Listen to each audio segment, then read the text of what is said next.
Hi, I'm Dr. T, and welcome to my desktop.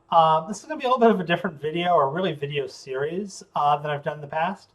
But we're at my computer and wanting to look at metabolism. And instead of me just, talking and pulling random pictures from Wikipedia up, let's just go straight to Wikipedia. Honestly, a great resource. I know it gets some flack, but no, really, it is actually a very good resource. Okay, so we're talking metabolism, and of course, if you're reading the screen, more power to you, but I'll just explain the major details. The goal here is that we're looking at all of the biochemistry that's taking place within the cell. So in this case, we've got all the pathways, the enzymes doing this, that, and the other thing. And we're looking at it as a whole. So we could look at this picture, nice one, Metabolic Pathways. This thing is huge, and this is not all of them. I'm actually going to come back to this picture because it's definitely an excellent picture to start describing some kind of core features to it, but I'm going to back up a bit. So another picture that does a nice job is this one. And this is kind of giving us a top-level overview of what's going on.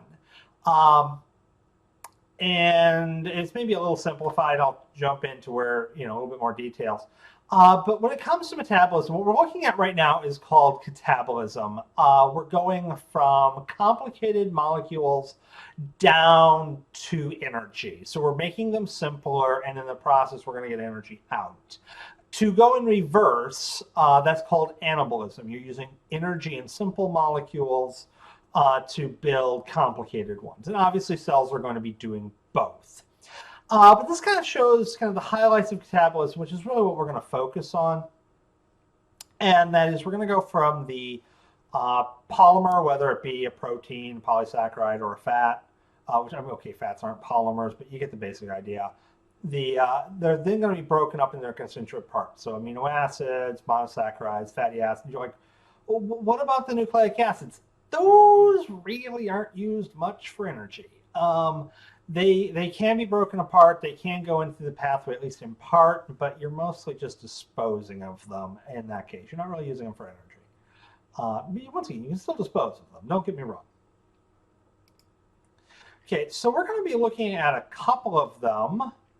And it's actually useful to look at this picture over here. So if you look down the middle, there's a fairly, let's make this thing a little bit bigger, a little bit. Okay, so we go right down the middle. There's this chain of reactions. So we're going from glucose, and we're taking it down to a bunch of other smaller ones.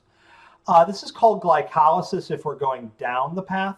And if we're going up the path, which there are a couple little shortcuts, you kind of have to do a little bit of a workaround on a couple of these guys. But we're going up the path that's called gluconeogenesis. To break down that particularly large word, glucose, neo, new, and genesis, creation. So you're making new glucose. Whereas glycolysis is going, once again, glucose, and we're degrading it down. Both of these are going to go for a couple of key points. So there's the glucose. I'm going to zoom in more on this on its own page.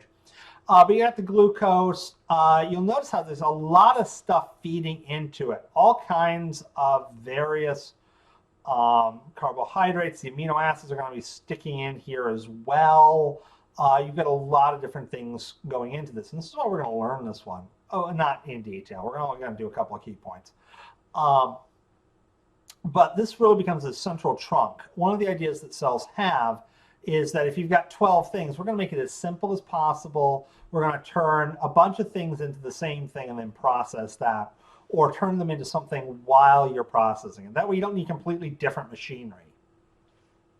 You can keep things as simple as possible. If you're building cars and pickups, etc., you're going to use as many of the same screws as you could. That way you don't have to have two completely different supply lines. You're going to have differences. You have to. They're different products, but you're going to try and keep as much similarity as possible. Okay, so we're going to go through down here, and the key parts here, this molecule right here, and once again I'm going to show you a little more highlight. This is pyruvate. This is going to make a couple of forks that we're going to look at. So we get this chain going from glucose to pyruvate, or in reverse for gluconeogenesis. Now, pyruvate can go to acetyl-CoA. we're going to see acetyl-CoA again as well. So glucose, pyruvate, acetyl-CoA, a couple of major points we're going to go through. Now you see the circular one. This is called a cycle. This is the citric acid cycle, also TCA, also I think Krebs.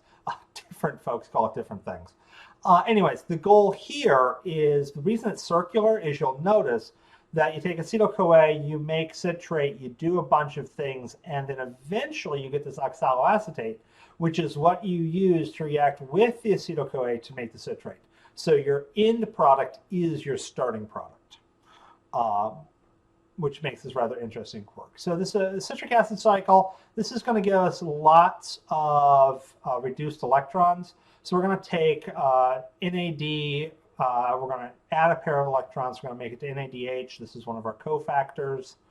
And we're going to be able to use this one to then, and let's see if I can, it may not actually be on this particular graph, and I'm not seeing it. No, I'm not. Okay, so this is going to get a nice surplus of NADH, which we got all these nice high energy electrons that we can send through the electron transport chain, which I will bring up its own image. The other things you'll notice, let's see, you've got some amino acid stuff, fatty acid stuff over on here.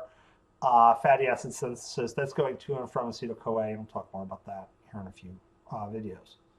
Okay, so this is kind of a top-level overview. Actually, let's jump in and let's talk about glycolysis.